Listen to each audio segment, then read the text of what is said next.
আপনাকে কেউ কিছু বলছে মানে আপনি ডিপ্রেশনে চলে গেছেন। কেন? আপনার কি নিজস্ব কোনো অস্তিত্ব নাই?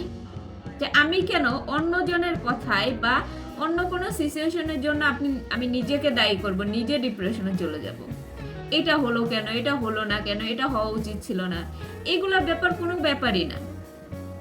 আপনার লাইফটা আপনি অন্য কারোর জন্য বাঁচতেছেন, অথচ আপনার বাবা মা আপনার জন্য বাঁচতেছে।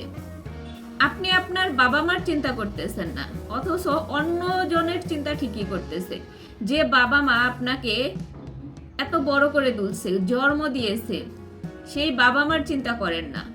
কোন মেয়ে আপনাকে ধোকা দিয়ে গেছে, কোন ছেলে আপনাকে ধোকা দিয়ে গেছে, এই চিন্তাটা ঠিকই করতেছেন। অথচ সেই মানুষটা আপনার জীবনে হয়তো কিছু সময়ের জন্য আসছিল, আর আপনার বাবা মা, আপনার ফ্যামিলি আপনার সারা জীবনের সঙ্গী।